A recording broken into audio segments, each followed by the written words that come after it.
Estamos ya en la última jornada de este curso y el objetivo de esta última sesión es, en cierta manera, cerrar el círculo, ¿no? Es decir, vamos a, después de haber comenzado con una perspectiva general, una perspectiva de desarrollo, hemos discutido sobre el impacto de la pandemia, el concepto de desarrollo en transición, hemos descendido después a las políticas de cooperación y a los actores de cooperación, ¿no? La idea es recuperar en la jornada de hoy, a manera de síntesis, hacer una panorámica general en la que además se preste también atención a la dimensión política, ¿no? O sociopolítica de la pandemia, de sus impactos y de las perspectivas para la recuperación, para la salida. Así que volvemos a adoptar una mirada general. Y bueno, y para ello pues tenemos la enorme fortuna de contar con una de las voces más autorizadas desde el punto de vista académico de la región latinoamericana, ¿no? Que es la de Francisco Rojas Aravena. Me voy a permitir presentarle muy brevemente, para no consumir tiempo, el precioso tiempo de su intervención. Francisco Rojas Aravena es en la actualidad el rector de la Universidad para la Paz de las Naciones Unidas, que está ubicada en Costa Rica, en Ciudad Colón. Para mí, además, es un motivo de especial satisfacción que esté aquí como rector de esta universidad, porque es, en cierta forma, mi alma mater chica, ¿no? Yo soy complutense, soy de la Autónoma y complutense, pero hice mi posgrado en Relaciones Internacionales en la Universidad para la Paz hace ya muchos años, ¿no? Entonces, es una universidad a la que le tengo un especial, como es lógico, un especial cariño. Es rector de la Universidad para la Paz y ha sido secretario general de una importante organización internacional en el ámbito académico que es la Facultad Latinoamericana de Ciencias Sociales, FLACSO, ¿no? Donde su sede pues, está ubicada, la sede de la Secretaría General, está ubicada también en Costa Rica, aunque, como sabéis, muchos tiene programas y sedes en la mayor parte de los países de América Latina. Ha sido director de Flaxo Chile, ¿no?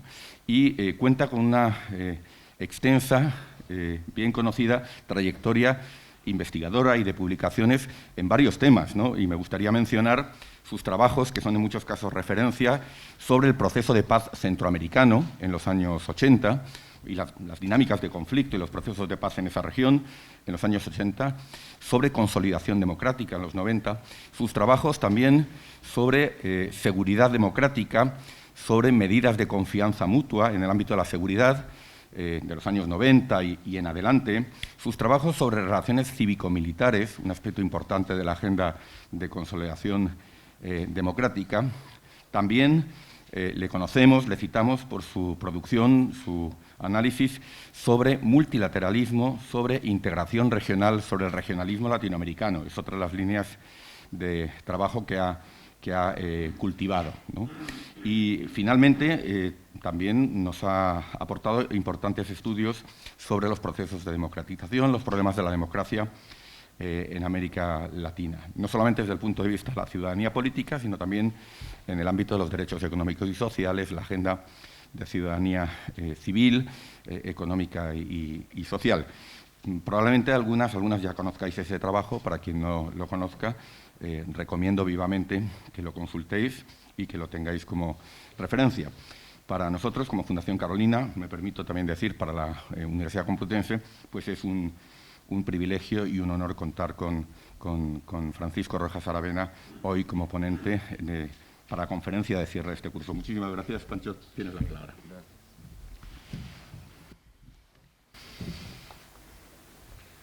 Bueno, muy buenos días. Es muy grato para mí estar nuevamente en el Escorial. Yo creo que el primer curso que estuve acá tuvo que ver precisamente con el multilateralismo hace más de 25 años que presentamos un libro sobre el tema. Y siempre es usted un lugar muy hermoso. Yo quiero agradecer de manera especial a José Antonio Zanauja, director de la Fundación Carolina, probablemente uno de los graduados más significativos que tiene la Universidad para la Paz, particularmente de su primera etapa. Y José Antonio me pidió hacer algunas reflexiones sobre desarrollo, cooperación, escenarios de la pospandemia. Los antecedentes para lo que les voy a presentar están en un artículo que publicó CEIPAS en el último anuario de este año. Ahí coloco algunos de los temas que desarrollo acá, ahora pensado más hacia la perspectiva del futuro. ¿Para allá o para acá? Pero a la derecha.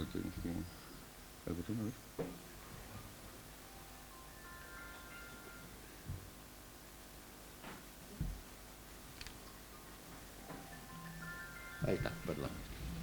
Bueno, lo primero son algunos temas de orden general que sin cooperación no hay posibilidades de tener paz. Sin cooperación no hay posibilidades de avanzar. Y por lo tanto, si nosotros pensamos en América Latina, es una de las zonas que tiene más alta desconfianza. Y por lo tanto, eso se expresa en problemas significativos. Hoy día en el mundo se están evolucionando de manera muy rápida todos los acontecimientos y de manera muy significativa. Hay guerras que tienden a perpetuarse, otras que son nuevas guerras. El conflicto en Etiopía, Nagorno-Karabaj muestran esto. Y a su vez, las tensiones entre Estados Unidos y China, en la forma en que se están presentando, aparecen de alguna manera como una nueva Guerra Fría, no como la anterior Guerra Fría entre la Unión Soviética y Estados Unidos, que ambas involucran obviamente al resto del mundo y particularmente a Europa, pero la gran diferencia entre la Guerra Fría I con la actual es que el nivel de interdependencia entre China y los Estados Unidos es muy alta. Y por lo tanto, la forma en que esto se expresa es totalmente distinta. Eso lo vamos a ver en unos minutos. Y por lo tanto, el único punto en común que tienen es que si la Guerra Fría 2.0 se transforma en guerra de verdad, vuelve a colocar el peligro atómico para el conjunto de la humanidad. Desde esa perspectiva, estoy tratando de rescatar un concepto económico de los años 90 de la competencia, es decir, la cooperación y la competencia simultáneamente. Ese fue un concepto económico que tenía que ver con la relación entre distintas empresas, cómo competir, pero a la vez cooperar. Y esto es un aspecto absolutamente significativo.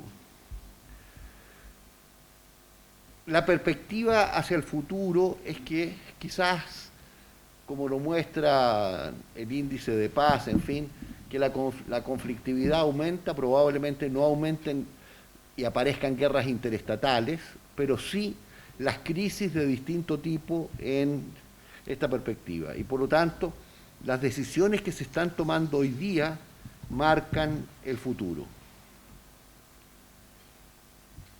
Los viejos desafíos son evidentes, siguen allí.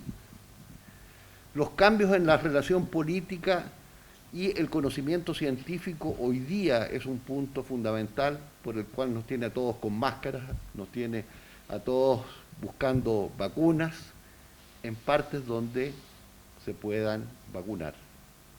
Porque como vamos a ver, hay partes y regiones de América Latina que no tienen al 1% vacunado. Estamos ante una grave crisis del multilateralismo, hay menor peso de las instituciones globales, el caso de la Organización Mundial de la Salud es evidente, pero también la Organización Mundial del Comercio, en fin. Y por lo tanto, es necesario pensar cómo tener respuestas cooperativas y solidarias, porque en el contexto de la pandemia, la posibilidad de resolverlo pasa por la cooperación y la solidaridad. Y están emergiendo tendencias profundas que marcan el futuro de manera muy dramática. Hay más pobreza, hay más hambre, hay más desnutrición.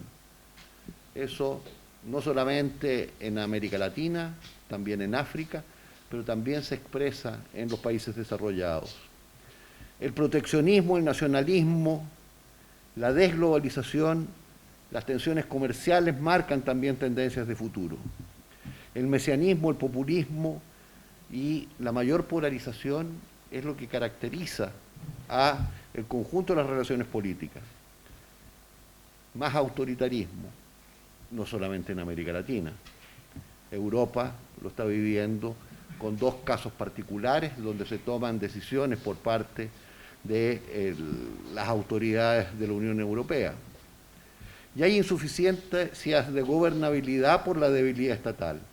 Las tensiones tecnológicas vinculadas al 5G, al 6G, la competencia por las vacunas, marcan tendencias en la coyuntura y los cambios urbanos son cada vez más importantes, tanto pueblos que quedan sin gente, ciudades que crecen y hoy día países que buscan recibir a los nuevos nómades para que huyen de la polución, de la pandemia, pero que requieren tener una internet segura para poder trabajar desde la distancia.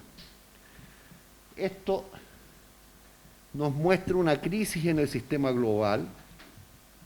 Hay cambios en las relaciones de poder entre las grandes potencias que no terminan de decantarse y por lo tanto estamos en un sistema complejo en el cual las relaciones de poder no son evidentes en qué situación están.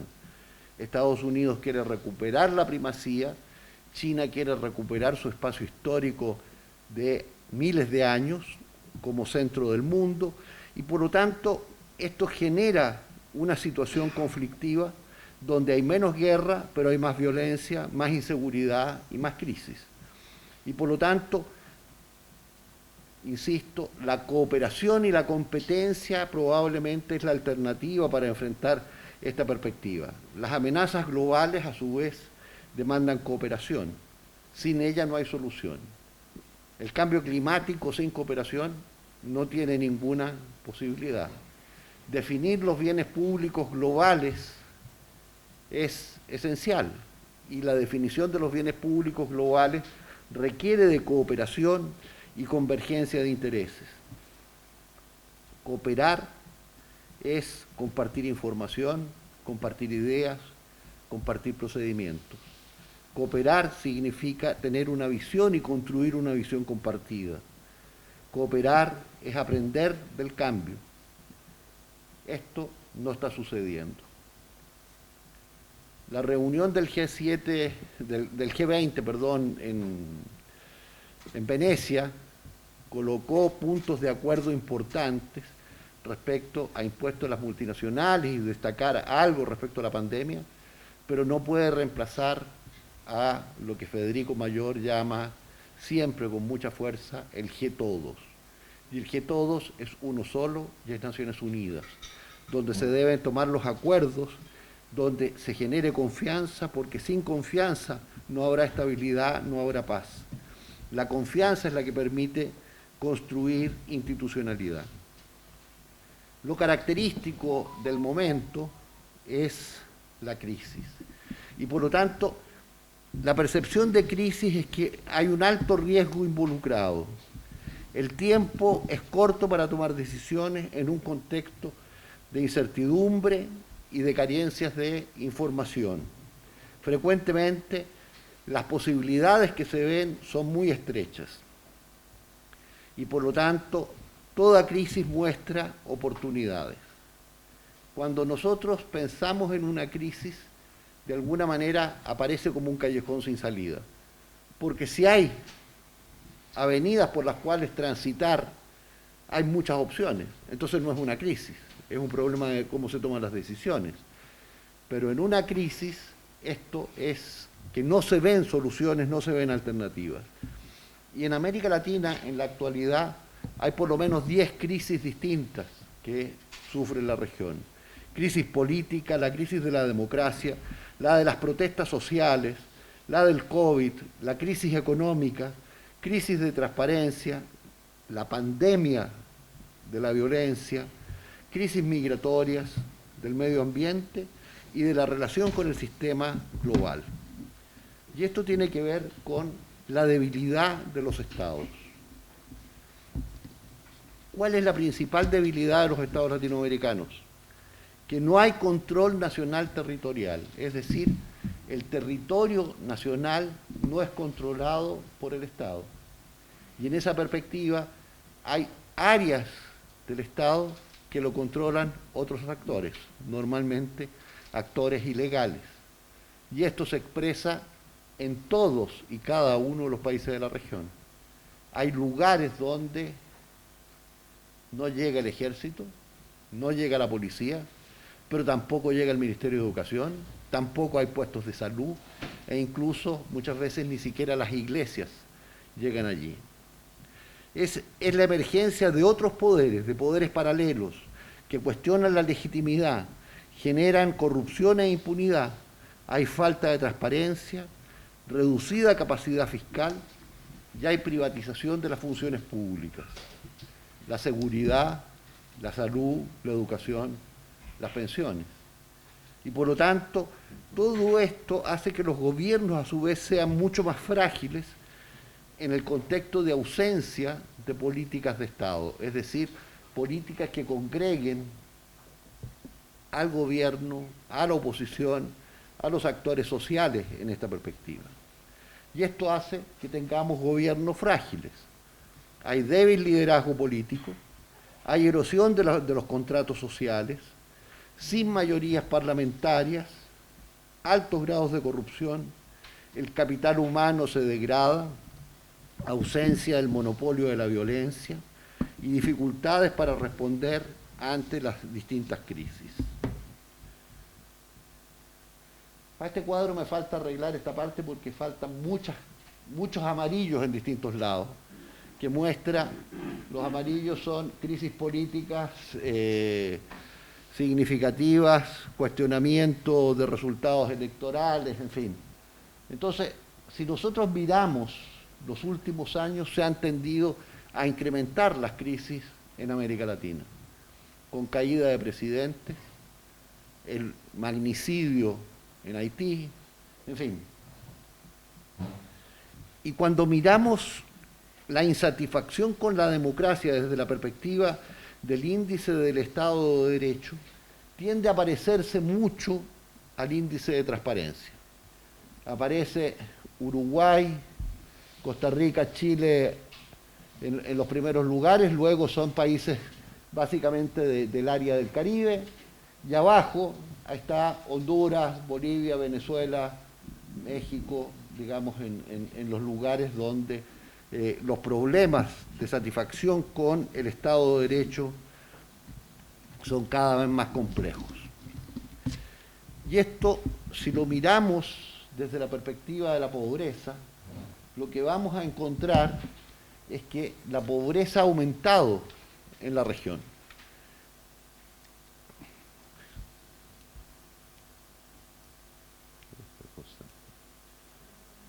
No me sirve. Pero básicamente es pasar desde el 20, cuando está más abajo es el 27.8 que sube al 33.7. Y esto tiene un impacto muy grande respecto al número de personas que están en la pobreza. Si nos fijamos en esta perspectiva, desde el año 2014, que había 162 millones de personas en la pobreza, se pasa a 209 millones de personas. Entonces, se generan situaciones cada vez más complejas. Este cuadro muestra también la perspectiva respecto al índice de desarrollo humano, cómo se deteriora en el conjunto de la región. Y hay un componente particular que es necesario destacar, que es el componente de género. La pobreza ha tendido a aumentar en las mujeres. Y esto se expresa a lo largo también de los últimos años. Las mujeres son las que más sufren la perspectiva de la pobreza y a su vez, en la gran mayoría de nuestros países, en América Latina, muchas mujeres son jefas de hogar y por lo tanto de ellas depende no solamente su sustento, sino el de su familia. En el contexto del COVID se produce una caída significativa del producto en los distintos países.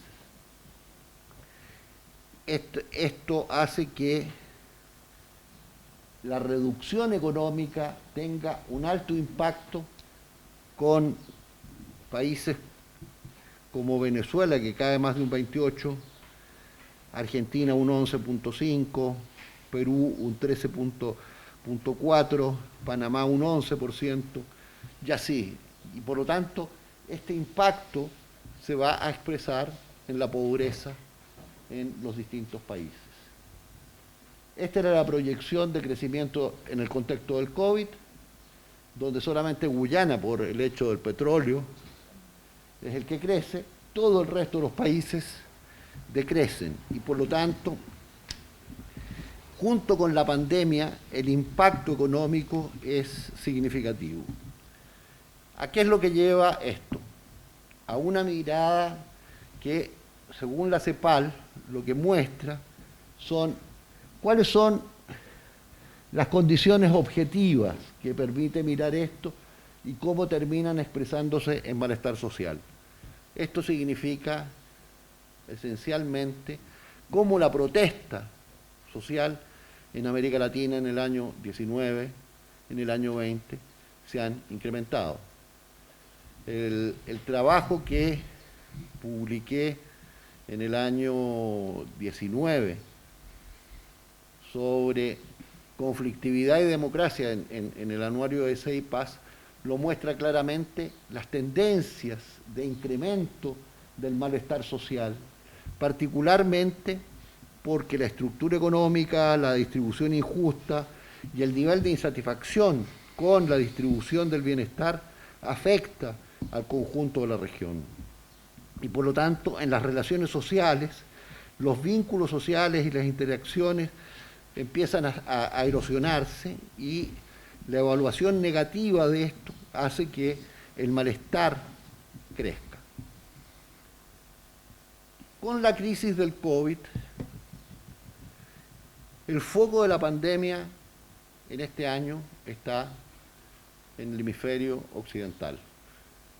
Está en Estados Unidos, hacia abajo, y afecta diametralmente a América Latina. Perú probablemente es el país que tiene el mayor impacto en esto. Y nadie va a estar protegido mientras la humanidad no esté protegida. Por mucho esfuerzo que puedan hacer países desarrollados en tratar de alcanzar la inmunidad llamada de rebaño, no la tendrán mientras haya gente que no esté vacunada, porque las variantes del virus pueden tener un impacto tremendo. Y esto se percibe que América Latina, con el 9% de la población, alcanza casi el 28% de las muertes por COVID. La pandemia ha generado más pobreza externa, cayendo casi en 2 décadas.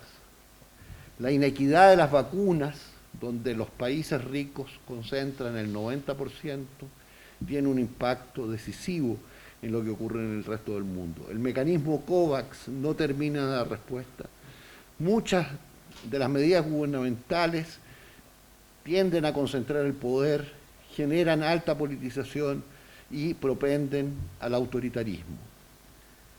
Es necesario repensar el Estado y repensar el modelo de desarrollo.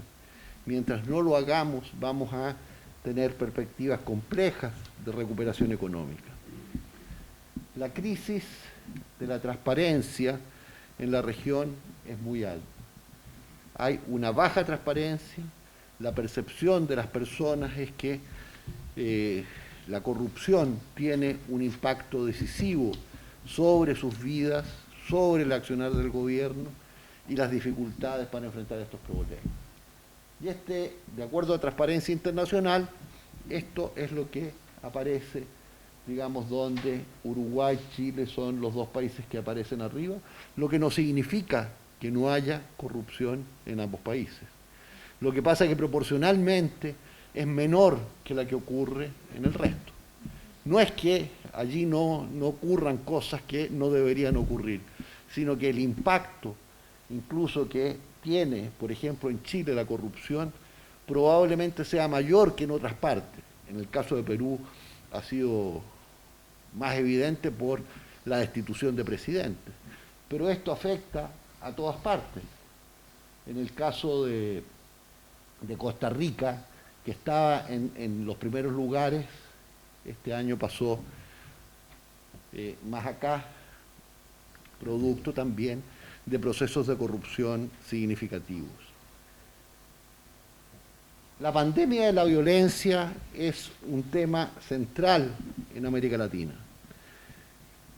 Tiene un impacto decisivo en cómo se miran las situaciones en cada uno de los países. Y a esto hoy día se le puede agregar la crisis digital, la falta de acceso de las escuelas que inhibe que los estudiantes puedan estudiar, incluso en las grandes ciudades. No hay claridad de quién controla los datos sobre esta perspectiva, los peligros de la privacidad, y aumentan drásticamente las amenazas de ciberseguridad. En ciudades como Baltimore, los hackers tomaron el control de las principales cuentas que controlaban los aspectos centrales de la ciudad y pidieron rescate.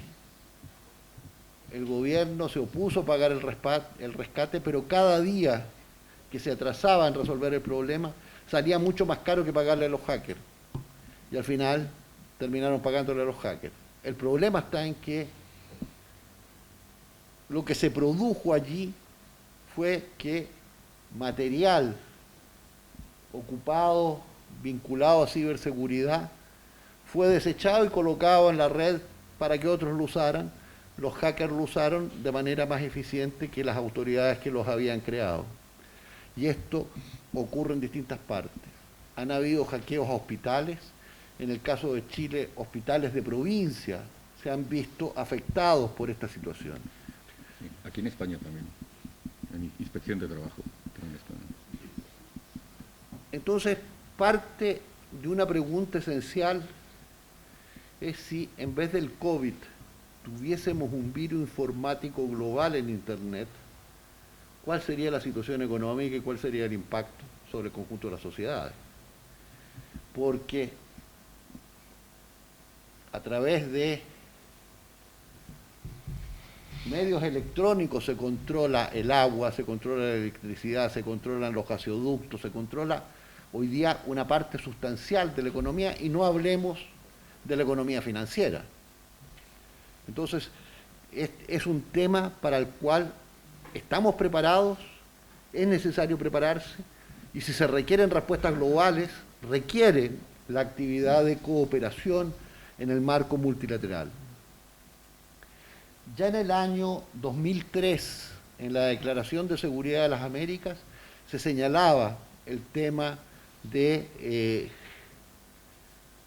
la protección de los aspectos vinculados a ciberataques y se señalaba las amenazas que significaba la seguridad electrónica. La cooperación española en tiempos del COVID, en el plan director, básicamente lo que hace es ponerse en forma paralela a la Agenda 2030, cosa que es muy importante y lo define de manera bastante clara sobre la Agenda 2030 es personas, planeta, paz, prosperidad. Pero eso lo transforma el plan director en erradicar la pobreza, gestión sostenible de los recursos humanos, desarrollo económico inclusivo, Estado de Derecho instituciones sólidas y alianzas tanto globales como locales para el cumplimiento de los objetivos de desarrollo sostenible, es decir, impulsar la Agenda 2030. La Agenda 2030, de acuerdo al último informe del secretario general, en el contexto de la pandemia no está siendo alcanzado prácticamente ningún objetivo de desarrollo sostenible. Es necesario colocar un gran esfuerzo en esta perspectiva.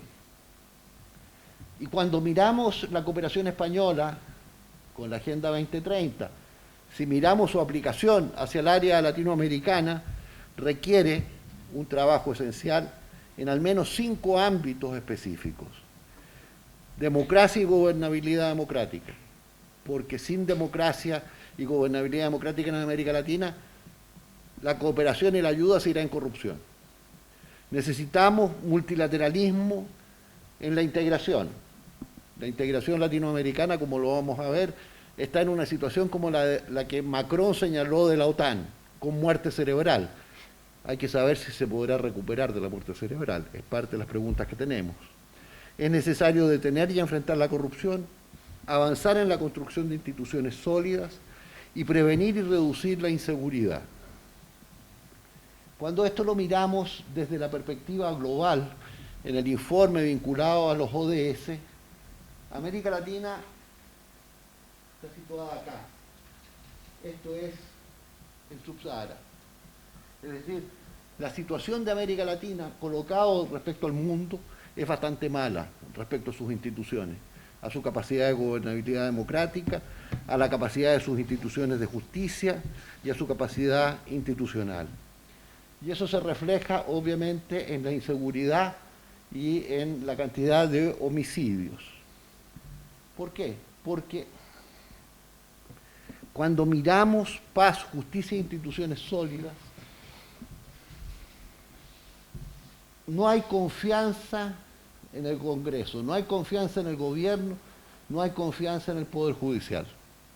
Y por lo tanto, la capacidad de construir instituciones sólidas es muy débil, porque la gente no tiene confianza. La gente cree que se gobierna para unos pocos, en beneficio de unos pocos, y que no reflejan los intereses de la mayoría. Entonces, ahora quiero, sobre este análisis global, entrar a 10 escenarios del post-COVID. El primer escenario, el escenario global. La perspectiva es que tanto a nivel global y regional vamos a estar en un mundo mucho más conflictivo. Lo que va a caracterizar los próximos años es la conflictividad.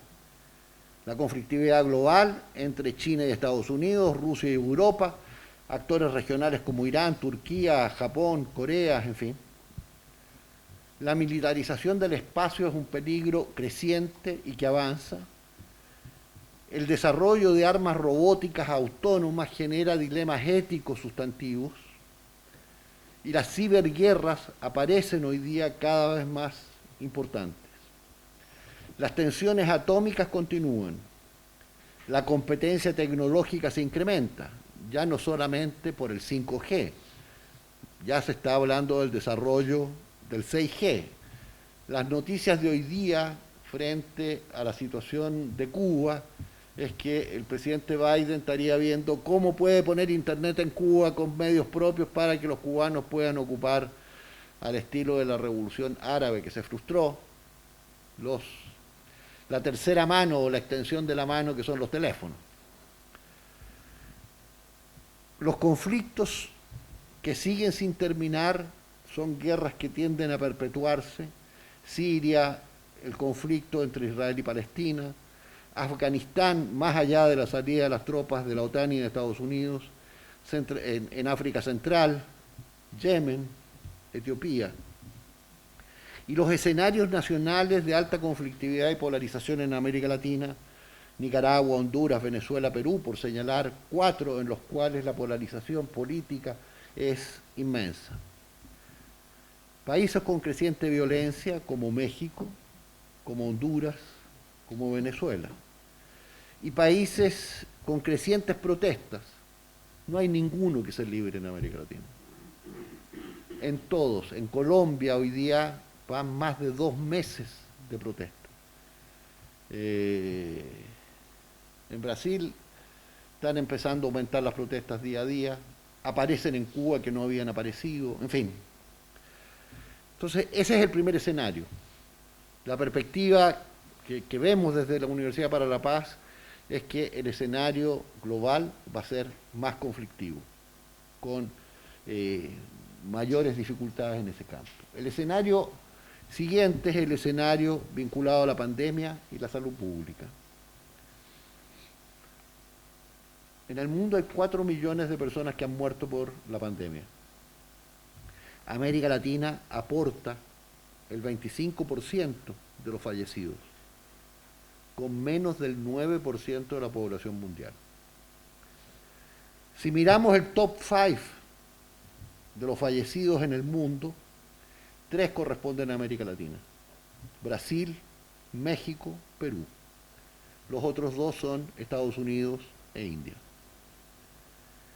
Perú es el país más golpeado hasta la fecha en relación a los fallecidos por millón de habitantes.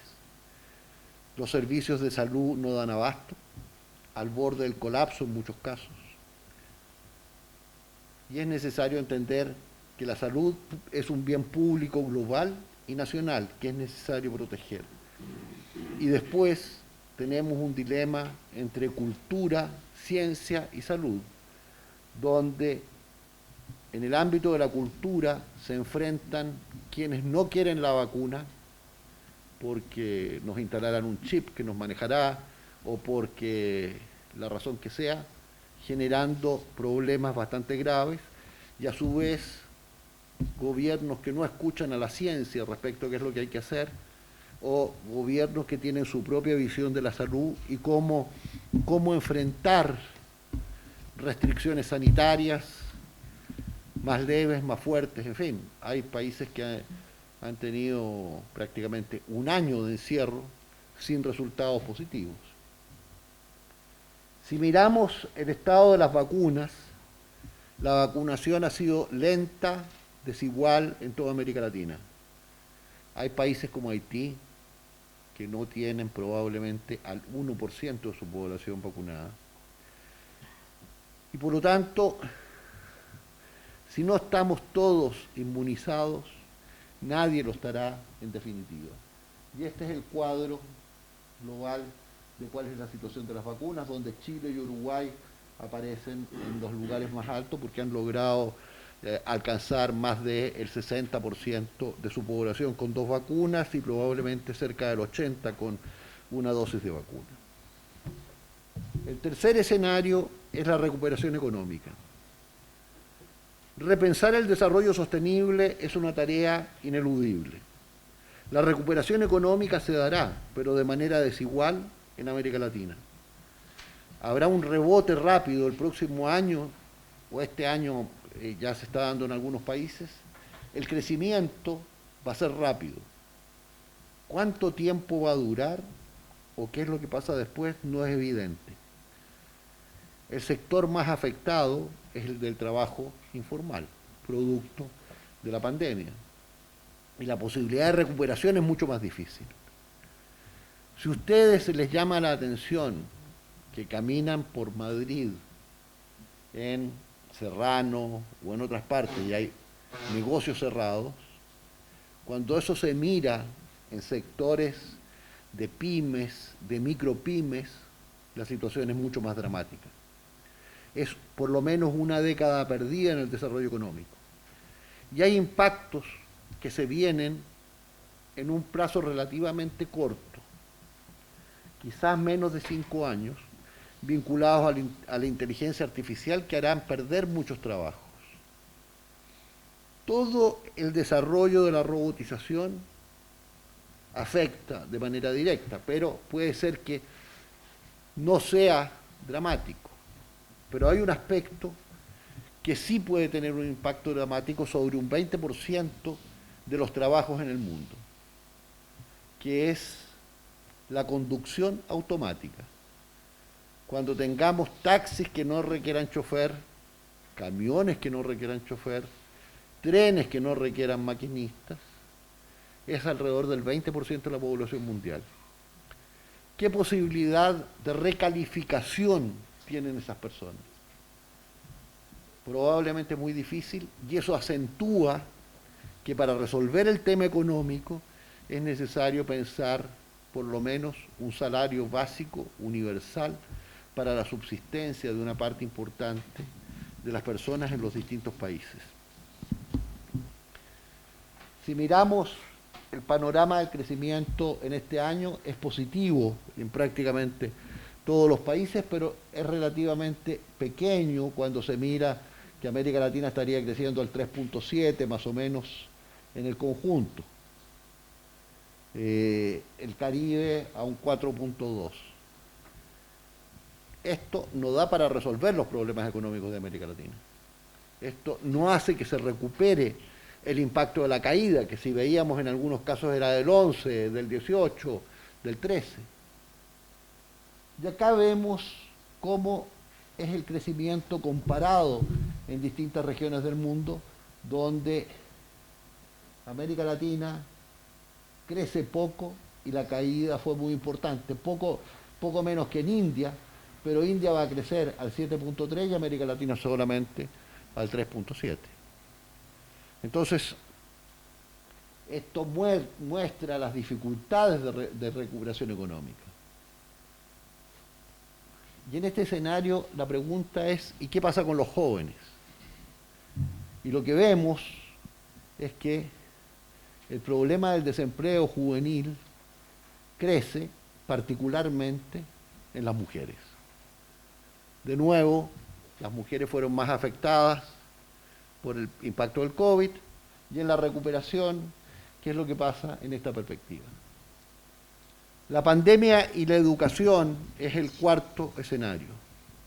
Acá lo que tenemos es que tenemos 2 años de educación perdida en muchos países de América Latina, porque la virtualización es absolutamente sesgada. La imposibilidad de resolver el acceso a Internet, incluso en grandes ciudades. Hay un experimento de Elon Musk, el creador de Tesla, que está colocando una cantidad de satélites muy grande a baja altura en el espacio, que tiene problemas y en Chile están alegando que genera contaminación lumínica que hace perder la posibilidad de ver el espacio de manera importante desde los principales centros astronómicos. Pero la ventaja está en que se está haciendo un experimento, no sé si en otras partes del mundo, pero en Chile, en 2 ciudades pequeñas, muy aisladas, pero muy aisladas, para ver si pueden tener internet de alto nivel a través de este sistema. Si eso funciona, se resolverá el problema de internet para el mundo. Si eso funciona, habrá, digamos, una posibilidad de tener comunicación de carácter global.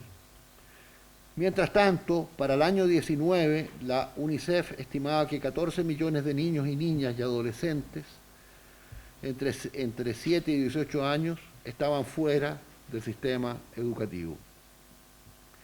El porcentaje de niñas y niños y adolescentes que no asisten a la escuela en los primeros años de educación secundaria en América Latina y el Caribe es de casi el 8%, 4 veces más de lo que ocurre en Europa o en otros países desarrollados.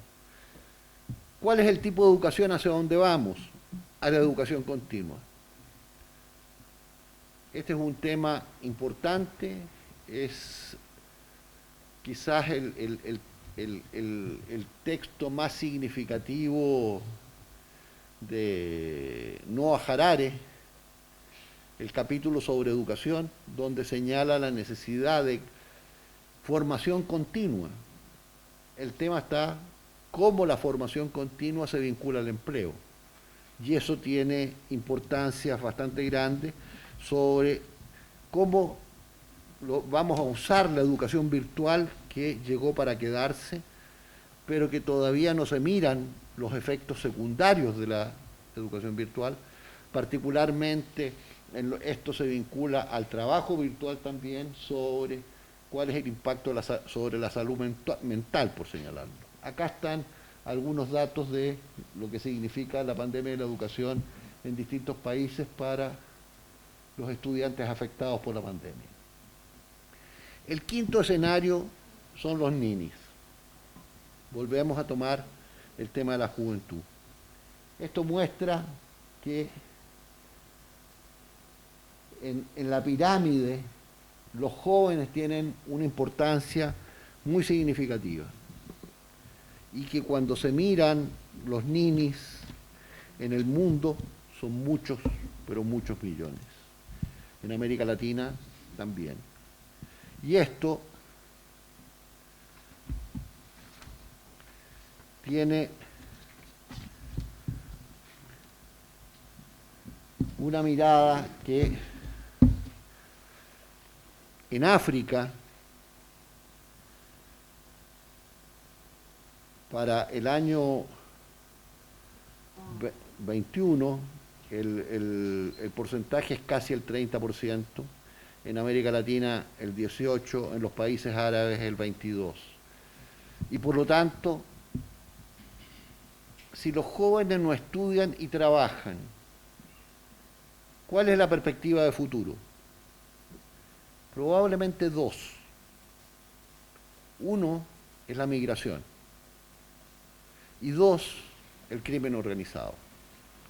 Y por lo tanto, digamos, situaciones que hacen que salgan jóvenes en edad de trabajar y los que se van probablemente es la gente más capacitada, con más inteligencia, con un sentido de refuerzo personal muy grande para tomar una decisión tan drástica. Y por lo tanto es necesario preocuparse de manera importante de esta situación. El sexto escenario es la pandemia de la violencia y del crimen organizado. Acá, de nuevo, América Latina muestra que su cifra es muy alta en relación a la cantidad de población. Y esto hace que de las 50 ciudades más violentas del mundo, 42 están en América Latina. 19 en México, 10 en Brasil, 6 en Venezuela, 3 en Colombia. En la región centroamericana hay una tendencia a la baja de los homicidios.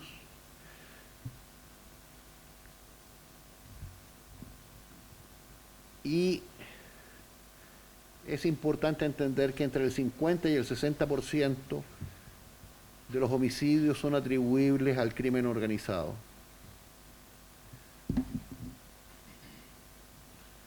Esta es la perspectiva de las tasas de homicidio para América Latina y el Caribe, de acuerdo a Inside Crime, donde Jamaica, Venezuela, Honduras ocupan los primeros lugares con el 40% hacia arriba. Abajo se encuentra Argentina, Chile y Nicaragua con cifras de menos del 10%. Es decir, si miramos la definición de pandemia, los países que están acá, desde Uruguay hacia abajo, no son parte de la pandemia, pero necesitan preocuparse por esta situación. El quinto escenario es que América Latina es responsable de una parte sustantiva de la droga. Es ocupado la cocaína y hoy día crecientemente drogas sintéticas que se producen en América Latina, que se juntan con materiales que provienen de China o de otras partes y se distribuyen al mundo. Y las rutas del narcotráfico son múltiples. Y esto se mantendrá todavía por un tiempo relativamente largo. Y por lo tanto impacta porque en cada uno de estos recorridos dejan muertos. Dejan una cantidad grande de dinero ilegal. Y donde, para el caso de Centroamérica, si hace 30 años atrás se pagaba en dinero efectivo el tránsito de la droga, hoy día se paga en droga. Y la forma de transformarlo es que se venda localmente. Y por lo tanto, crece un problema de salud no previsto respecto a cómo enfrentar este tema. El sexto escenario tiene que ver con el cambio global, con el cambio climático. Esta es la principal amenaza a la humanidad. Es mucho más grave que el COVID. Supongo que ustedes han visto las imágenes de algunas ciudades en Alemania de hace 2 días que tuvo una lluvia que yo no sé si esa lluvia reflejó en un rato lo que correspondía a meses de lluvia. En Centroamérica y en otras partes puede llover durante 2 horas, lo que corresponde a 1 mes o a 2 meses, generando problemas donde la tierra no es capaz de absorberlo. Los huracanes son cada vez más fuertes, pero también la desertificación, las inundaciones y la contaminación aumentan, las sequías, los incendios. Las temperaturas en Canadá,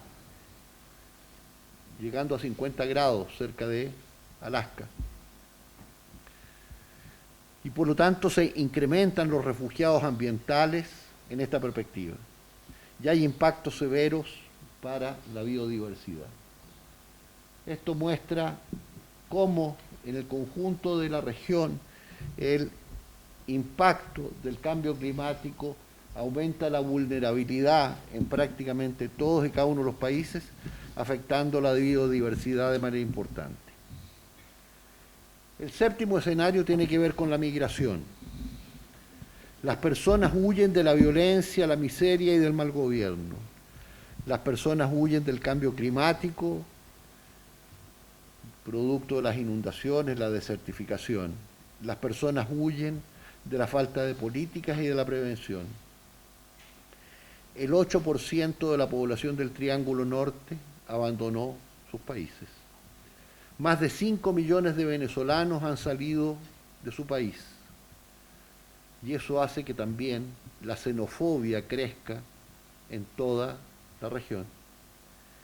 La migración es una gran oportunidad para el desarrollo, pero requiere poder ser enfrentada desde una perspectiva de cooperación, solidaridad y en orden para no afectar la gobernabilidad democrática. Pero esto, en el marco de políticas xenofóbicas, nacionalistas, genera situaciones de tensión muy, muy graves. Las migraciones marcan cambio de tendencia. La migración venezolana es la mayor migración en la historia de América Latina y probablemente una de las mayores migraciones del mundo. Los sentimientos xenofóbicos tienden a politizar el tema de manera dramática. Adicionalmente, hoy día encontramos que con algunos problemas de delimitación fronteriza se han incrementado las tensiones en distintas fronteras. Claramente la frontera de Colombia y Venezuela, donde han habido enfrentamientos armados, en Cúcuta. Entre Bolivia y Chile, no han habido enfrentamientos armados, pero han habido situaciones de tensión entre fuerzas armadas o fuerzas policiales militarizadas. Lo mismo en el caso de Ecuador y Perú, donde han habido amenazas del uso de la fuerza. En el Triángulo Norte con México, en la frontera sur de los Estados Unidos. Y en Colombia ha reaparecido el terrorismo. El terrorismo en general ha estado ausente en la política latinoamericana, pero en Colombia volvió a aparecer y tiene impactos significativos. ¿Cuál es el aspecto positivo de la migración? Es este. Los migrantes aportan mucho más que la ayuda oficial al desarrollo. Los migrantes aportan mucho más que la inversión extranjera directa. Y por lo tanto es esencial para muchos países, para la sobrevivencia de esos países, las remesas.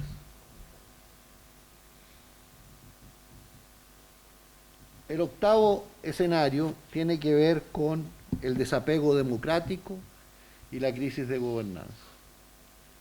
Si en el cuadro anterior mirábamos que el 70% no tenía confianza en el gobierno, en la justicia, etcétera, etcétera, el nivel de desaprobación, el nivel de disgusto con los gobiernos es sobre el 70%. Y después, obviamente, abajo, gente que dice que es mejor tener un gobierno autoritario que un gobierno democrático. Esto afecta al conjunto de la región. En las últimas encuestas en la POP lo que muestran es que el apoyo a la democracia, casi desde un 59%, ha caído a un poco menos del 40%. Esta es una tendencia muy grande y que tiene que ver con el deterioro de las instituciones, el aumento de la violencia y la falta de confianza. Y por lo tanto, los jóvenes son los que menos apoyan esta perspectiva. Y con ello tienden a aumentar los problemas de gobernabilidad democrática. El noveno escenario es cultura y redes sociales. Hay un cambio de era en las comunicaciones. Es un proceso de gran velocidad. El tema de la imagen es lo hegemónico. Hoy día Instagram es probablemente lo que más crece. Y por lo tanto parece que fuéramos hacia una videocracia. El problema está en que la inteligencia artificial y su rol sobre la vigilancia genera pérdida del sentido de privacidad. Hoy día la tecnología es capaz de a una persona tomar la imagen y cambiarle su discurso completamente, y prácticamente no hay diferencia respecto a esto. Y eso obviamente tiene un impacto esencial sobre cómo esto afecta procesos democráticos, procesos electorales. En muchos casos parecería que estamos ante un like-cracia. No siempre se da así.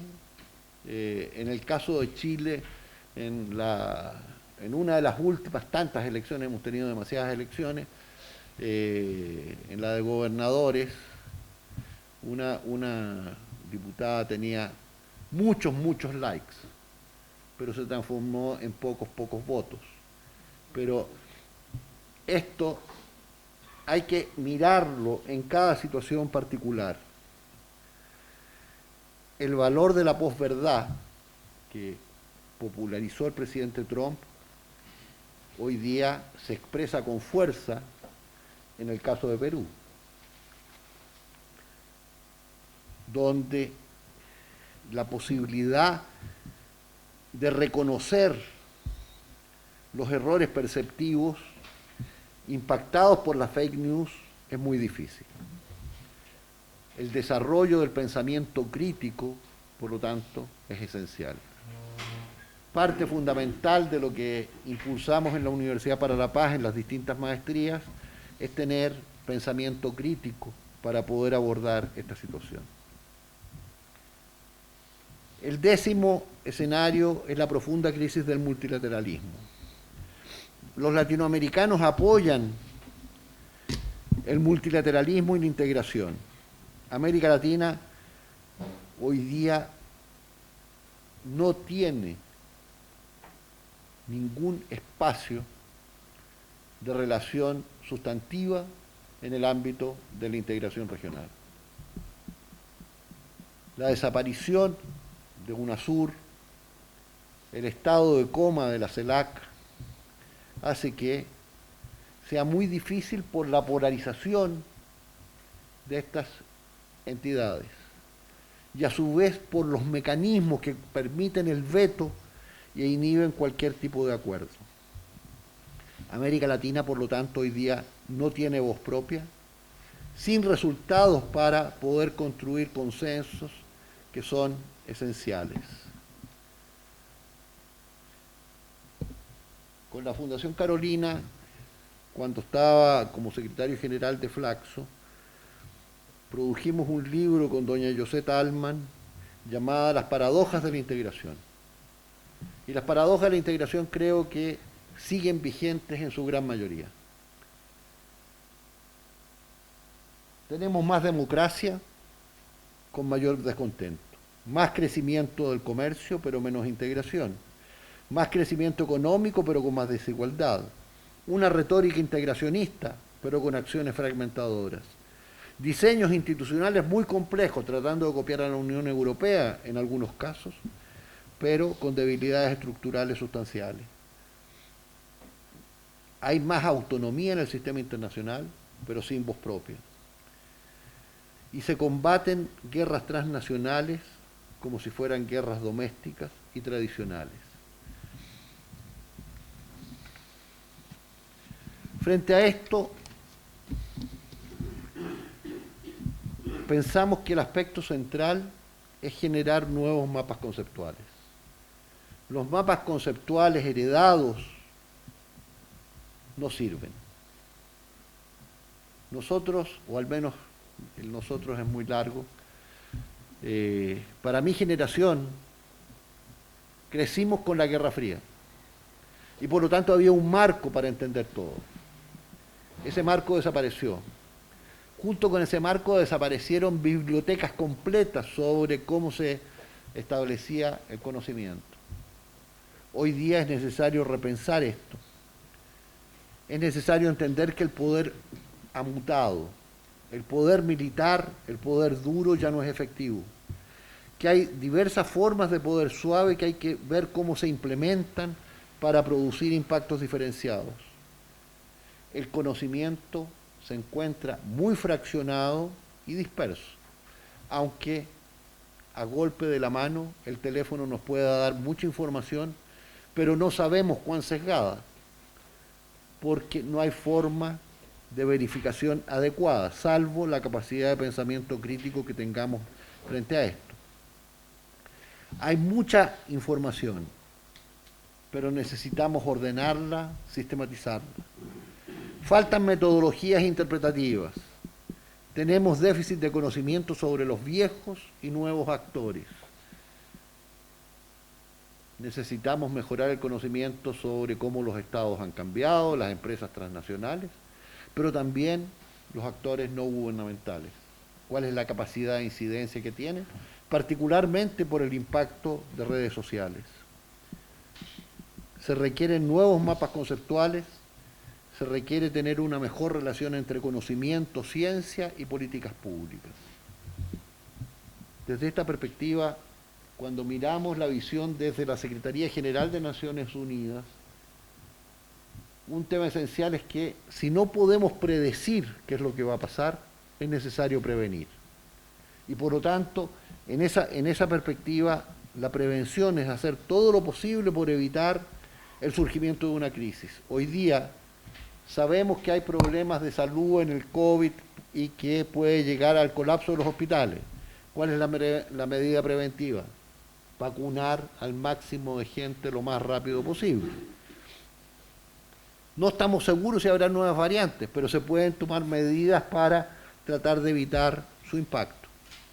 Y eso hace que es necesario mirar al menos 4 áreas en los ejes de prevención: la diplomacia preventiva en los conflictos internacionales, los ODS como medida de prevención de largo plazo en la Agenda 2030, el fortalecimiento de las alianzas, superar la fragmentación y consolidar las capacidades de Naciones Unidas para enfrentar los retos que allí tenemos.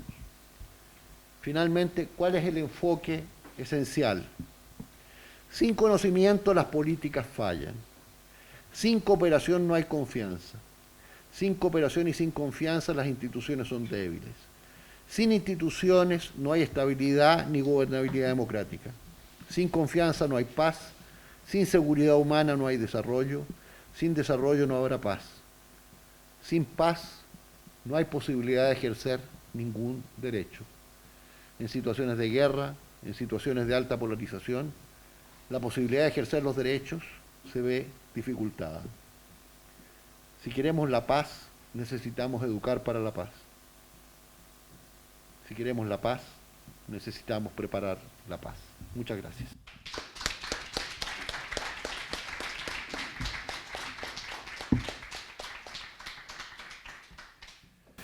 Muchas gracias. Si quieren, piensan 5 minutos las preguntas para ir a una escala técnica. Muy bien. Pues mientras se produce la escala técnica, gracias, Francisco, por esta visión panorámica que nos has planteado, ¿no? Tanto la situación en la región como de los escenarios, de los ámbitos, ¿no?, donde se va a jugar el futuro de la región. Así que nada, tenemos ahora un par de minutos para pensar las preguntas y las reflexiones. Si hay alguna que está ya clara, pues puede ir levantando la mano. ¿Sí?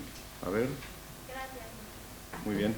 Espera que venga el profesor. Pensé que iba a tomar la... No. Voy a tomar la lista y después las formuláis por vosotras y por vosotros mismos. A ver, ¿alguna más? Yo. Muy bien.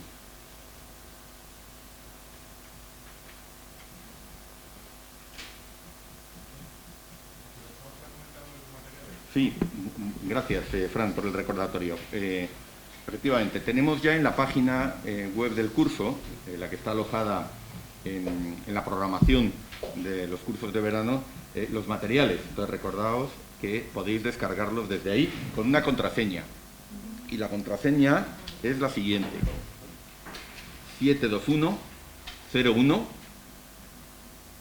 UCM, siglas de Universidad Complutense de Madrid. Repito, 72101 UCM, ¿no? Entre otras cosas, ya está ahí el artículo al que ha hecho referencia el profesor Rojas Aravena, en el que se basa su intervención. El publicado en la Universidad IPAP ya se ha subido ahí, ¿no? Y están también las presentaciones que hasta ahora nos han enviado los distintos conferenciantes y ponentes, y subiremos también la del profesor Rojas Aravena.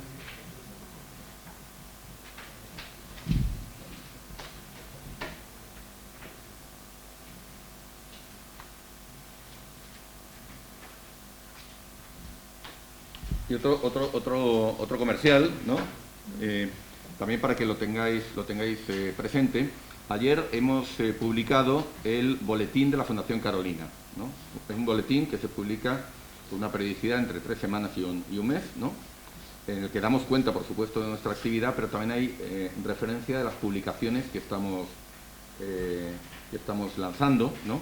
Y en particular en este último boletín, antes de las vacaciones del verano, por otro lado, hay un compendio de publicaciones bastante amplio, las que hemos sacado en el último mes, y una de ellas es a la que se ha hecho referencia en estos días, el trabajo sobre la cooperación española en América Latina, del que es autora la profesora Marisa Ramos. Entonces tenéis ahí los enlaces y podéis suscribiros a este boletín para tener, digamos, información puntual respecto a las actividades de la Fundación.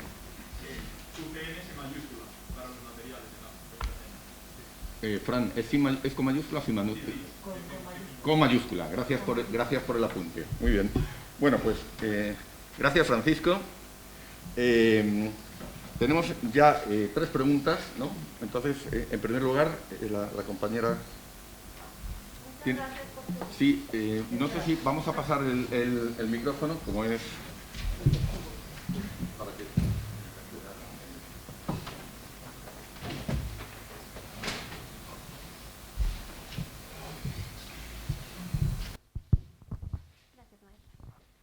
Rector, es un honor tenerlo aquí. Muchas gracias por su aportación. Mi nombre es Ailín Vargas, soy de México y tengo 2 preguntas breves. La primera de ellas sería, desde su perspectiva y en su experiencia como docente, ¿qué medidas, además de las sanitarias, se pudieron haber previsto con el fin de afrontar la crisis de una manera más pacífica, más conveniente para Latinoamérica en general? Y la segunda de ellas sería, es un poco un comentario, también una pregunta. Recientemente he estado en Barcelona, llegué a este país por esa vía y me llamó mucho la atención particularmente ver un mural en el cual la gente se quejaba de las vacunas, del cubrebocas y de tener que seguir todas las medidas que en general se están siguiendo, ¿no?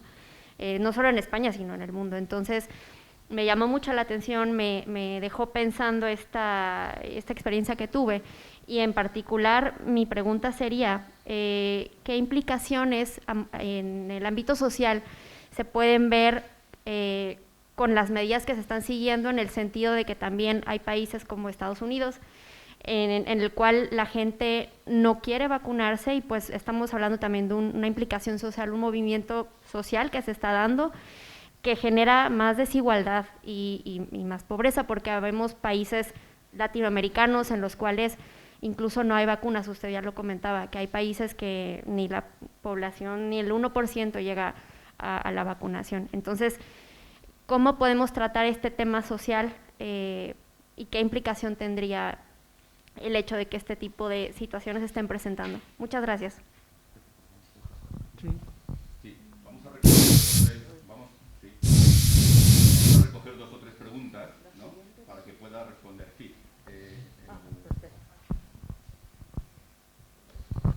Sí, me parece muy fácil. Señor Rojas, ¿qué alumnos tiene la Universidad para la Paz? ¿Qué? Perdón. ¿Qué alumnos tiene la Universidad para la Paz? Muy bien.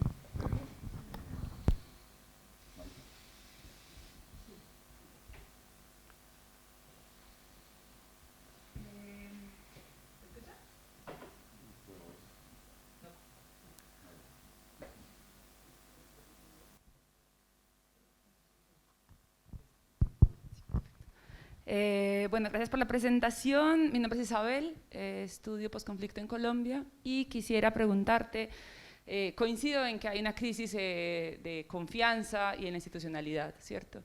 Y atendiendo a esta crítica de paz liberal y que se tiene que dar con más un enfoque, respetando este enfoque de paz híbrida, por así decirlo, ¿no deberíamos pensar en fortalecer estas capacidades comunitarias y atender lo que Lederach dice, imaginación moral? En este caso sería una imaginación territorial para volver a restablecer esa confianza. Y bueno, y lo segundo es, ¿y cómo podríamos fortalecer esas capacidades ciudadanas para que se vinculen a este proyecto? Si vemos que la desconfianza aumenta, la desigualdad aumenta, las élites van a mantener el control o mantienen el dominio económico, no tendemos cómo creer que podríamos restablecer la confianza con estos actores. Entonces, ¿cómo lo hacemos desde una perspectiva ciudadana?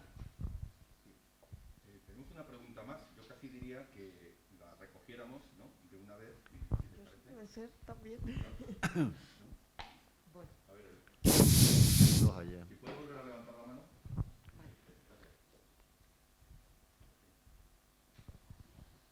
María Salvador. Buenos días. Bueno, en primer lugar, muchas gracias por estar aquí. Y la pregunta, mira, que yo te hago es que me ha sorprendido mucho el papel o la magnitud que tienen las remesas en comparación, por ejemplo, a la inversión extranjera directa y a la ayuda al desarrollo. Si las remesas son más importantes y llevan divisas a países que tienen escasez de divisas, pues son muy, muy importantes. Y por lo tanto, o sea, estaríamos atados en buena medida a los ciclos económicos de los países desarrollados. Y esto nos genera una dependencia. Pero además de eso, me genera preocupación que muchas veces los trabajos que llegamos a hacer acá, las personas que somos migrantes, son los trabajos que tienen menor cualificación. Y estos corren el peligro de ser sustituidos por la robotización. Entonces, ¿qué podemos hacer frente a esto? ¿Qué implicaciones tiene? Porque, bueno, si los migrantes son los que están enviando divisas en buena medida a nuestros países, pues esto podría ser un peligro a futuro. Y otra situación es sobre el multilateralismo, que es común. Bueno, no sé si la CEPAL decía esto, pero hay un casillero vacío ahí que nosotros no hemos podido llenar, no lo hemos podido hacer. Y este multilateralismo, si no pasa por una integración comercial y comercio interregional en América Latina, creo que es muy bajito. Pero ¿cómo puede haber esto si no hay una integración política entre nuestros países?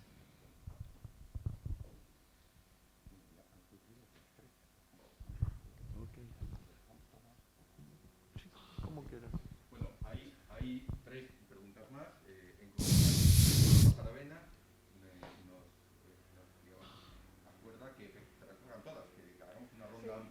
Tenemos por allí otras dos. En primer lugar, el estudiante más al fondo, después la señora María Salvador Ortiz. Buenas, mi nombre es Bruno. En realidad, escuchando a mis dos compañeras del frente, me generó en realidad una duda y me gustaría en realidad saber su opinión.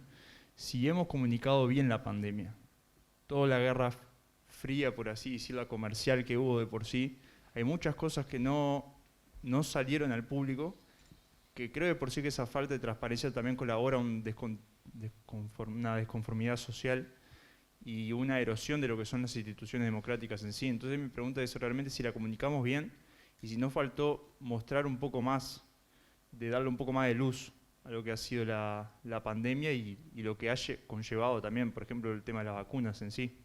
Gracias.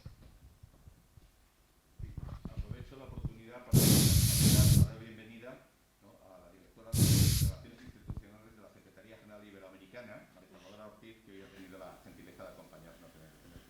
Tiene la palabra. Bueno, buenos días. Aquí vengo como alumna, porque realmente vino a aprender y quería felicitar a los organizadores y en particular a la competencia y a José Antonio por la escogencia de los temas y la profundidad de cada uno de los ponentes. Realmente la exposición de esta mañana es, como decías vos, como un cierre global, pero uno puede hablar de muchos temas, pero no con la gran profundidad que los ha tratado el señor rector.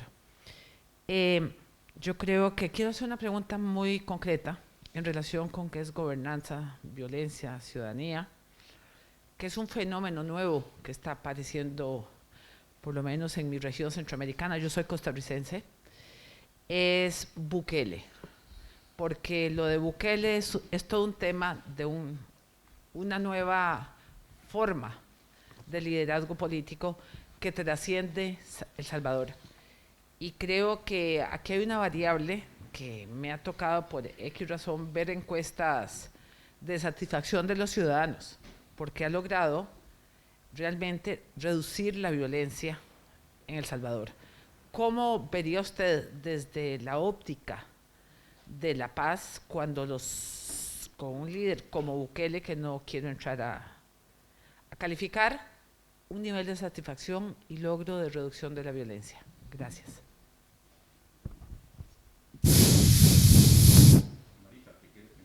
Ya directamente. Muchas gracias, rector Pancho, porque yo creo que has hecho una panorámica muy buena y además porque has traído un tema que a mi juicio hemos abordado poco en el curso, a pesar de ser de una contundencia tremenda en la situación de América Latina, que es el tema de violencia, crimen organizado, narcotráficos o tráficos diversos, etcétera, ¿no?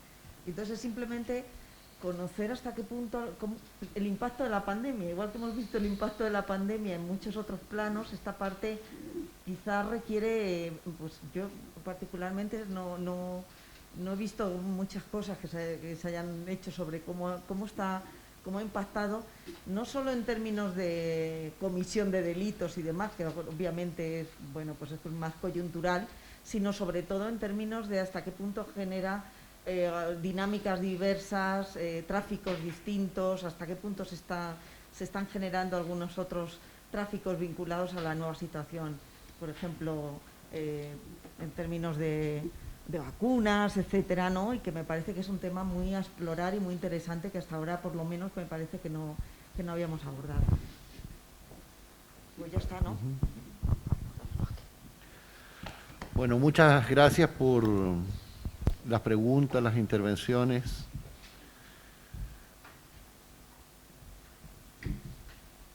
A ver, frente a la primera pregunta, ¿qué es lo que se podría haber hecho? ¿Qué prevención se pudo haber tomado?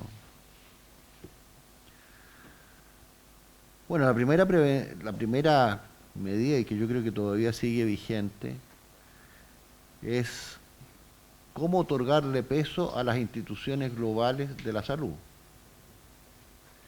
Y eso, digamos, el nivel de deterioro de la Organización Mundial de la Salud el nivel de conflictividad generado sobre el virus chino, el virus del laboratorio chino, el virus de, no me acuerdo cómo se llama, el animalito que transmite desde, qué sé yo, toda la discusión ideológica que se generó durante la administración Trump sobre esto ha sido muy grande. En el artículo que me refería, y vuelvo a citar el anuario de CEIPAS, ahí destaco que previo a la crisis hubo una cantidad grande de reuniones que discutían sobre qué es lo que podía pasar frente a una pandemia. Participaban gobiernos, participaban grandes empresas y participaban filántropos como Gates y otros. Entonces, si eso se estaba dando, podían haber medidas de prevención miradas en esa perspectiva. Y en el caso particular de América Latina dejó de producir vacunas teniendo capacidad de producir vacunas. Y por lo tanto, cuando se plantea la discrepancia mundial sobre el tema de la salud, y aparece la diplomacia de las mascarillas, la diplomacia de los guantes, la diplomacia de los distintos equipos, de lo que se trata es cómo mirar y cómo ver la capacidad de producción local en el marco de la desglobalización frente a un tema particular como este. Pero la producción de las vacunas no es que cada país va a poder producir vacunas, es cómo se genera una capacidad conjunta para hacerlo. En su momento, UNASUR tenía un equipo de salud adecuado para buscar organizaciones y capacidades en este ámbito, pero al desapareció eso, pero también desapareció la posibilidad que tenía la perspectiva militar de resolver conflictos entre los estados que se tendían a militarizar. Y a lo que preguntaba sobre esta lucha en contra de las vacunas, en fin, creo que eso pasa por la cultura, creo que pasa por los valores. El problema está en que al tener una grave crisis en la educación, ¿estamos educando con valores? ¿Con qué valores se está educando? En la primaria se enseña a resolver conflictos, se enseña a cooperar, se enseña a mirar las cosas de manera distinta. Lo mismo vale para la universidad y la posuniversidad. Entonces, el tema está cómo en el ámbito de la cultura han habido cambios muy sustantivos generados por las propias redes sociales. Si tú estás en una red social y preguntas sobre un tema reiteradamente, te van a bombardear con ese tema, con lo que tú piensas sobre ese tema. No te van a dar una visión contraria. Te van a reafirmar lo que tú piensas para que apretes el like. Y por lo tanto, en cada like alguien gana dinero sobre la base de lo que tú estás señalando. Respondiendo a otras preguntas que tenían que ver con este tema más general sobre multilateralismo, deficiencia del multilateralismo, cooperación en esto, ha incidido de manera fundamental el tema de la corrupción. Las vacunas VIP han generado que ministros se cayeran en países distintos, en Argentina, en Perú, en Colombia, en otros. Entonces, el tema de la falta de comunicación para poder mostrar esto, lo que se muestra esencialmente la comunicación y que funciona más rápido, es cuando aparece la corrupción y cómo eso se evidencia muy rápidamente. Pero la capacidad de comunicar cómo enfrentar el tema cuando, qué sé yo, el presidente del país más poderoso, de al menos el del hemisferio occidental, dice que hay que tomar un remedio, ya no me acuerdo cómo se llama, la cloroquina o algo por el estilo, o que dicen que hay que alguna cosa que todo el mundo queda impávido. Es una comunicación que impide una comunicación positiva. Y por lo tanto eso tiene un efecto sustancial. Le voy a responder al final para contarles un poco de la universidad. Sobre el tema de las capacidades territoriales, el gobierno local. Yo creo que es esencial reafirmar el gobierno local. Es en el gobierno local donde se expresa el primer lugar donde la ciudadanía busca apoyo. Es el primer lugar, a su vez, donde el crimen organizado busca sentarse para de allí generar apoyos de redes que den posibilidades Y por lo tanto, la política siempre es local. Pero las decisiones, frente a otra pregunta que estaba allí, que dependíamos del sistema internacional, la globalización, las relaciones económicas internacionales, las relaciones financieras internacionales, generan dependencia de todos, pero al final la democracia se expresa localmente, en la elección del concejal, en la elección del parlamentario o del presidente de la República. Y por lo tanto, la democracia siempre parte en lo local, y en la medida en que se fortalezca el gobierno local sobre la base de la inclusión, es un aspecto sustancial. Y ahí de nuevo se junta el tema de los valores, porque son a nivel local, en las escuelas, donde los valores deben expresarse. Pero requieren que la política estatal, el bien público nacional esencial, busque reducir, limitar y ojalá hacer desaparecer la desigualdad, porque la desigualdad es lo que genera más violencia. América Latina es el continente más desigual del mundo. 8 de los 10 países más desiguales del mundo están en América Latina. Ninguno de los 10 países más pobres están en América Latina. Pero la desigualdad es lo que marca la región. Y por lo tanto, lo que es la pregunta sobre el vínculo entre remesas y sistema económico del país de donde están las remesas, ya sea en Europa, en Estados Unidos o incluso al interior de la propia América Latina. Bueno, eso es parte. Si el país sube o baja en su economía, va a afectar a las remesas, va a afectar a la capacidad de trabajo. En el caso de Chile, que muchos migrantes querían llegar a Chile por la situación económica, se ve muy complicado cuando la economía cae y no hay trabajo, porque normalmente las personas que están en situación de vulnerabilidad son las primeras que se ven afectadas en este marco. Entonces, por lo tanto, es necesario el marco general para mirar esto. Y obviamente hay distintos tipos de perspectivas sobre las cuales se trabajan las remesas. En muchos casos las remesas se envían a la familia y la familia es la que decide cómo la gasta. Hay experiencias donde se envía la remesa al pueblo y hay alguien en el pueblo que se encarga de ver qué inversión se hace para mejorar el nivel de vida del conjunto de la comunidad. Pero eso requiere un esfuerzo grande desde las organizaciones de base, el acuerdo de las familias para avanzar en esto. La pregunta es esto, ¿cuánto tiempo? Yo no conozco, porque no me he dedicado a este tema, ¿cuánto tiempo dura la remesa desde que la persona se fue y sigue enviando dinero? ¿Es por toda la vida? ¿Es hasta que se muere el abuelo? ¿Es hasta qué momento? Entonces, por lo tanto, este es un tema que puede ser mucho más crucial en esto.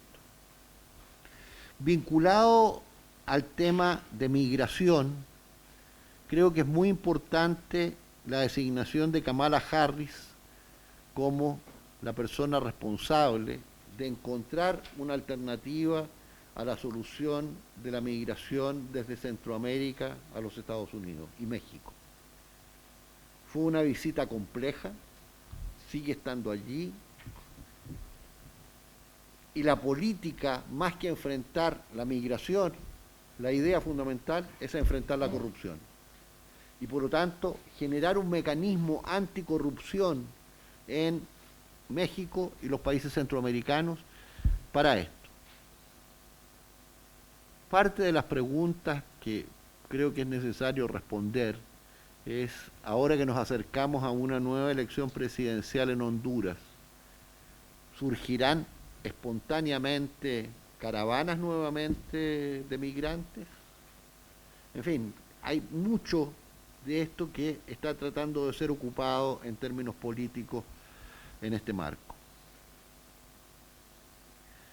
Y frente al tema de la cooperación, lo esencial es tener una mirada compartida.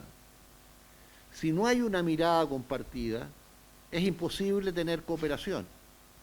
Si no tenemos una mirada compartida para ver cómo enfrentamos la pandemia, cómo enfrentamos el drama de los ninis, o cómo enfrentamos el tema de la violencia, habrán soluciones puntuales que en algunos casos pueden aparecer como dando grandes resultados, pero que no necesariamente va a ser así.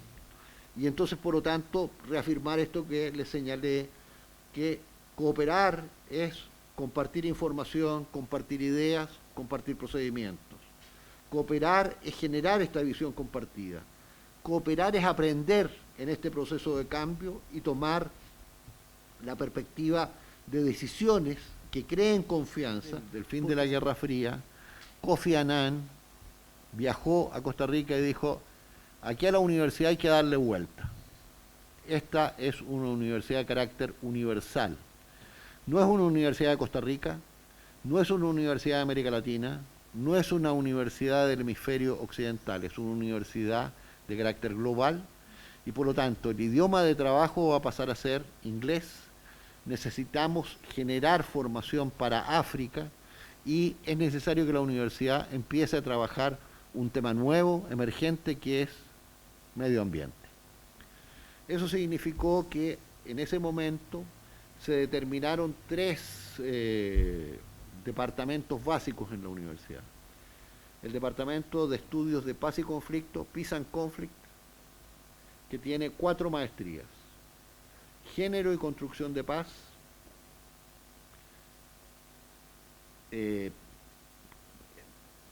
Educación para la Paz, Medios de Comunicación y Paz, y una visión de relaciones internacionales, que es la maestría en Estudios de Paz y Conflicto. Después un departamento de Derecho Internacional, que estudia Derecho Internacional y Derechos Humanos, y Derecho Internacional y Resolución de Disputas.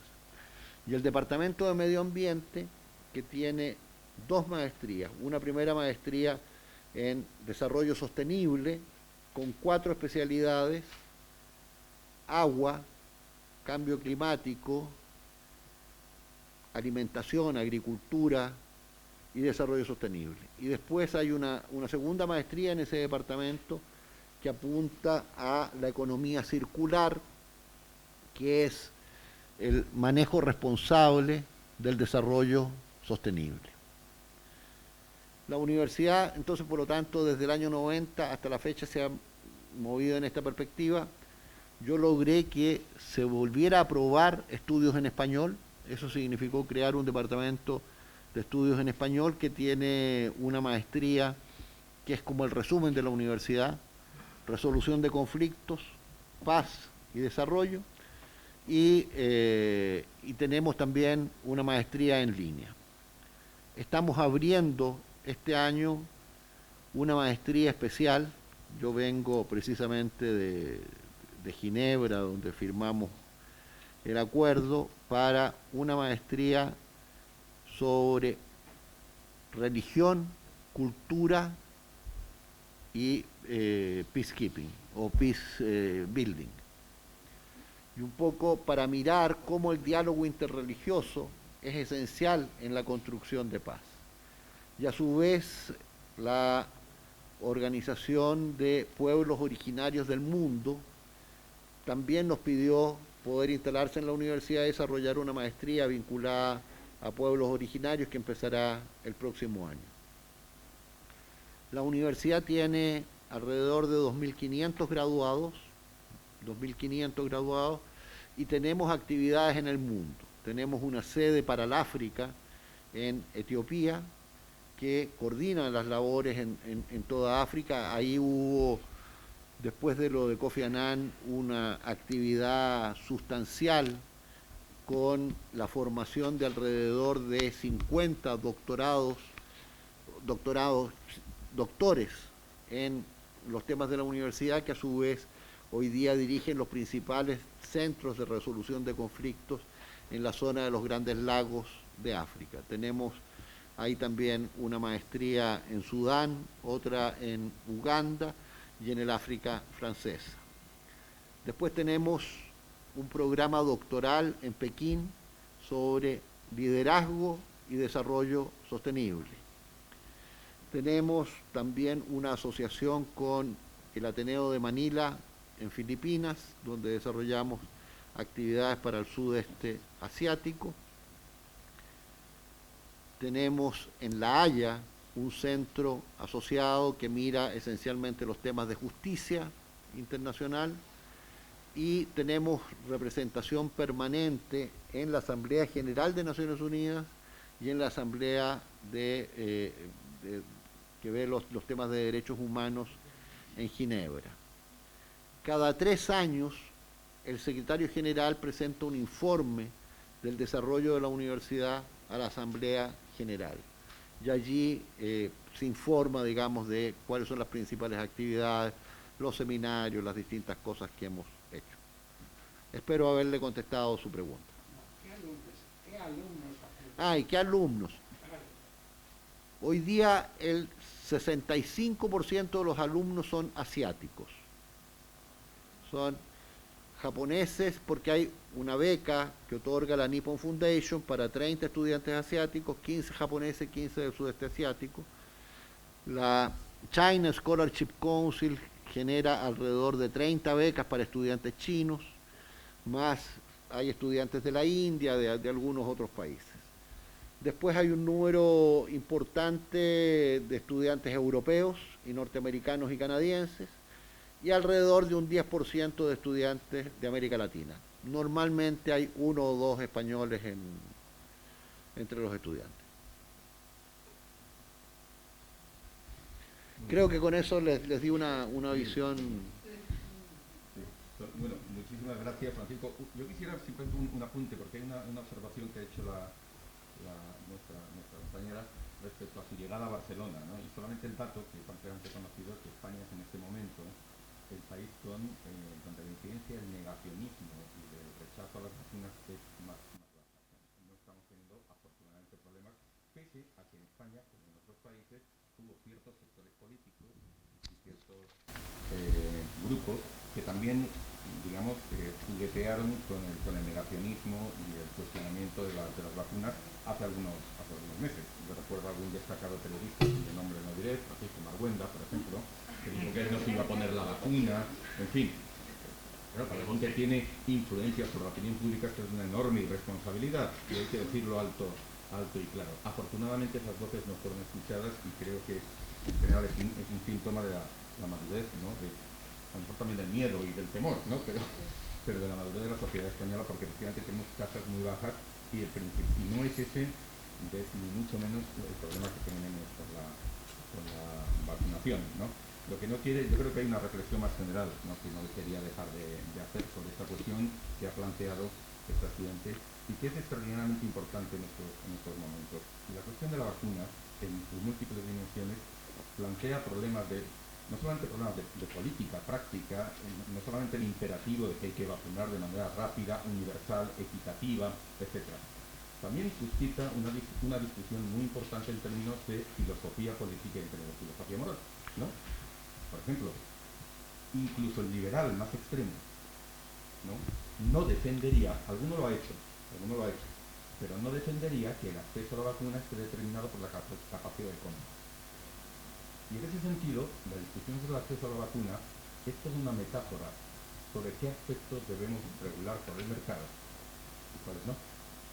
Pues no todo se puede regular por el mercado.